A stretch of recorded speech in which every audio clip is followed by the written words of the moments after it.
Today I'm signing a historic executive order to combat the scourge of addiction and substance abuse. Big deal in this country and probably in every country. Kristi Noem went on Fox expecting a hug and left with a headline: "The governor who lost gun owners on live TV." The instant she said she doesn't know peaceful protesters who carry, the room got colder than a Minnesota tailgate.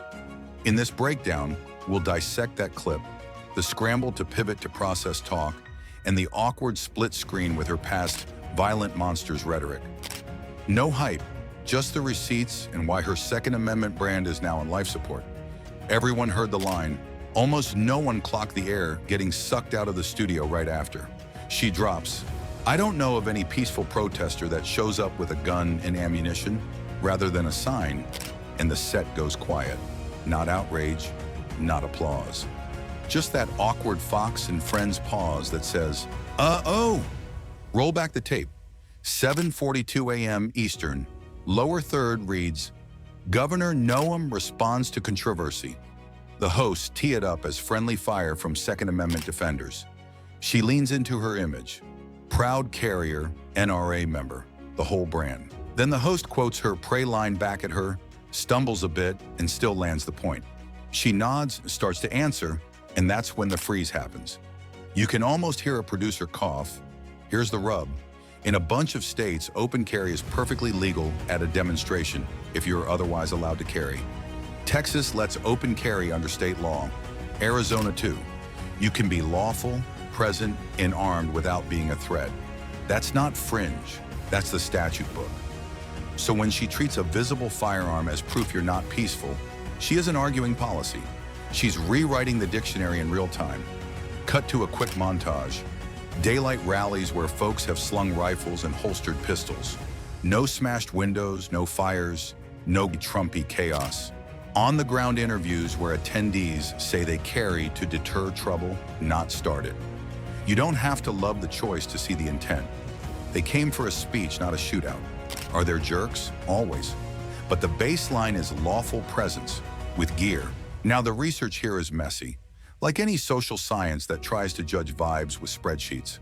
Some studies suggest visible firearms can escalate tension because people read risk and react defensively.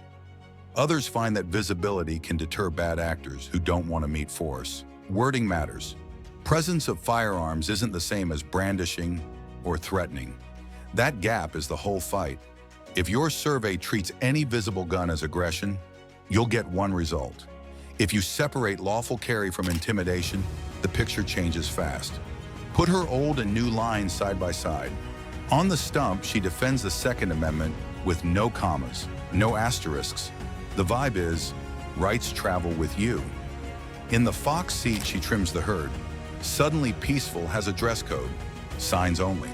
That's not a small edit.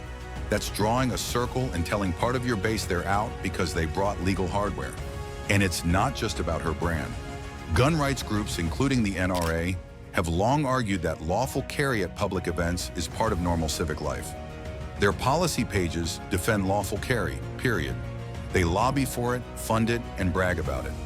You don't need a footnote to know that line collides with that universe. When the NRA lineage says lawful means lawful, and your TV hit says lawful isn't peaceful, that's a red flag, not a red hat. This is where the trust problem sneaks in. Supporters aren't parsing footnotes. They hear a governor famous for defending carry talk like a city council member who wants signs-only zones. One sentence doesn't just tweak policy, it asks them to accept that their judgment, bringing a legal tool for their safety, makes them suspect. That's how a base identity turns into a loyalty test.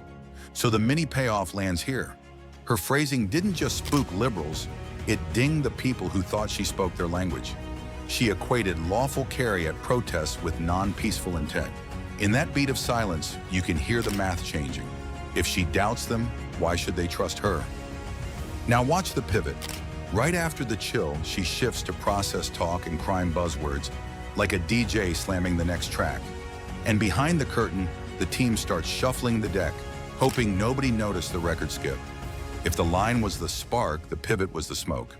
The moment the set went quiet, she ditched the gun talk and reached for the rulebook.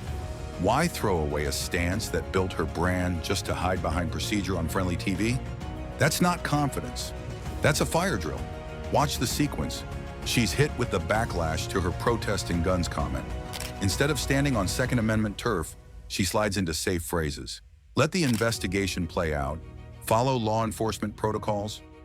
Wait for the reports. It's the language you hear at a press podium after a snowstorm, not from a politician who sells herself as a fighter. And Fox pulls an old clip into the mix, her violent monsters branding from earlier protests, so the viewers get whiplash. One clip says, "Swing the hammer." The next says, "Sorry, we'll let the paperwork breathe." Set that label against her Fox hesitation, and it clanks. Violent monsters makes you the tough sheriff. The TV answer turns you into a hall monitor. You can't put a spike strip on public anger and then ask folks to form a single line at the customer service desk. The tone shift isn't just a mood swing. It changes who she sounds like.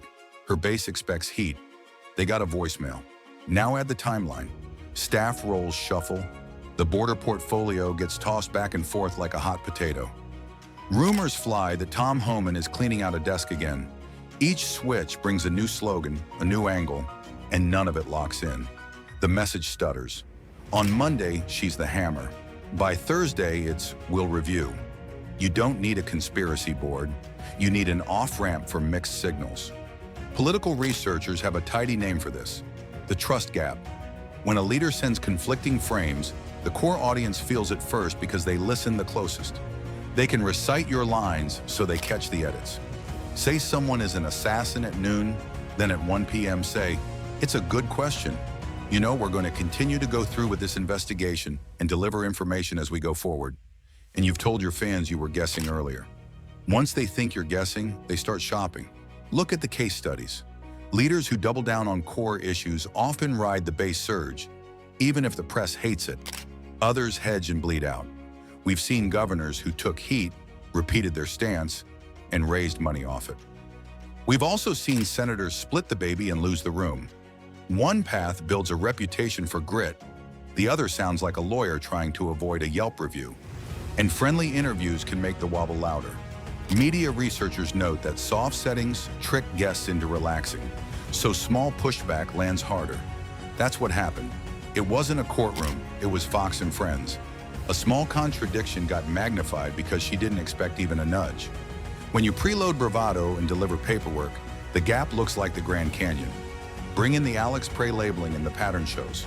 She goes fast with the tags, domestic terrorist, assassin, then steps back to, "I learn something new from the reports all the time, and we'll continue to do better and give factual information to people."